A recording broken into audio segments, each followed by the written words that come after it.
Good evening, everybody. The last few weeks or months, I've been doing videos of food and about my own case. Well, I want to step up to the next level. Tomorrow, I'll be approaching each person in detention so they can tell their story and how they been put here and how long they've been in Australia, and I'll be sharing all this on Facebook because there's a lot more than just me here. There's quite a lot of people here that shouldn't be here, that have been in Australia for a long time, and yes, they have done a bit of jail, but they've served their time. They've paid their price. They were sentenced appropriately. There was no favouritism in their sentence, and they've been brought here straight from jail. And when they have received parole, they've been granted parole.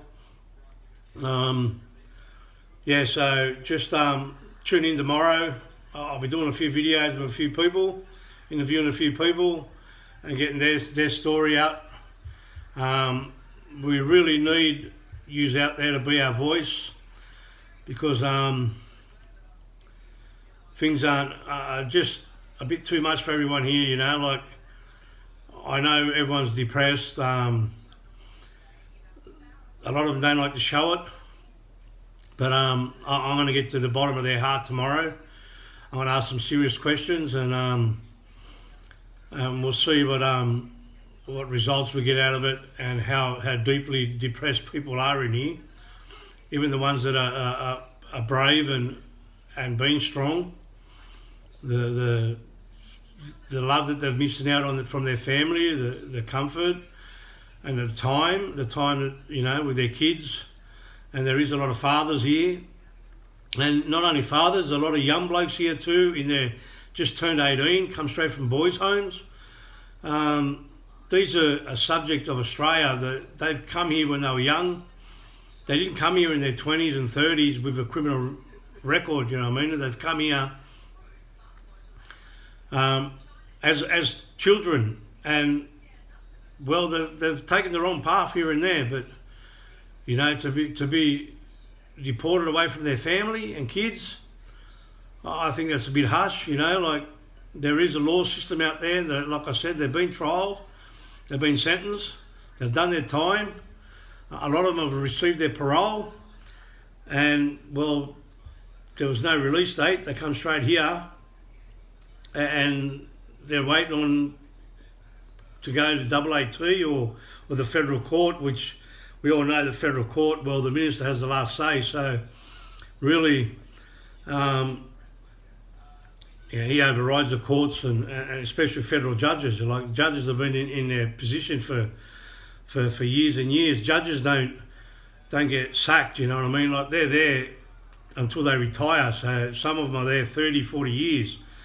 You know what I mean? And you don't start off in the federal court, you start from a lower court, and they work themselves up to the federal and to the high court.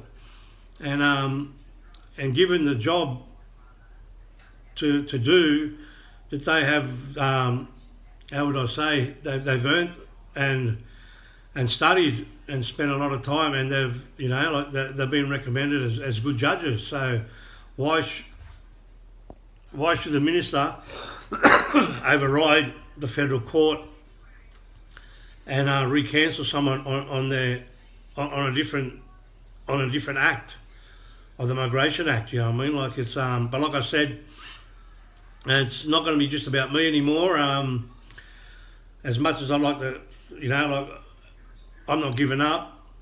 I miss my kids the same as I did the first day I come here, and I feel that I'm unlawfully detained. I've won twice in the federal court, but it's about time that I'm going to share everyone else's situation, and I'm going to be picking people here and there, and I'll be interviewing them, and I really believe that they're going to touch your hearts, you know what I mean? Like, there's a lot of good people here, you know.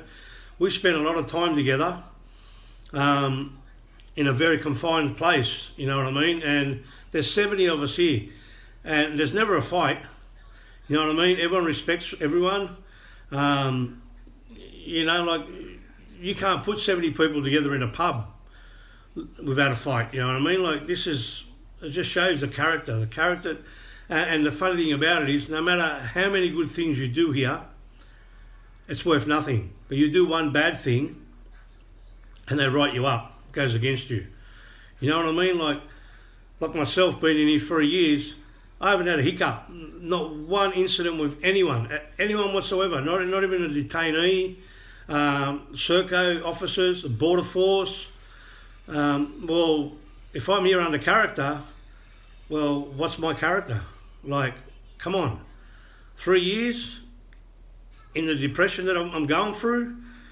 But you don't think there's a time that I feel like lashing out, or, you know what I mean? If I was such a bad person, you know, like, the pressure's on, you know what I mean? Like, it's not easy. I don't know what anyone thinks. It's not easy, you know? You've got to bite your tongue every day. But it just shows you what sort of character I am, you know what I mean? And that's just not me. There's a lot of other people here too that are being good character. So the minister's got it all wrong. Okay, I'll leave it as it is, but I will tomorrow. If you tune in, I'll be doing videos and interviews on other detainees to explain their situation. Thanks very much. God bless your family. Love yous all.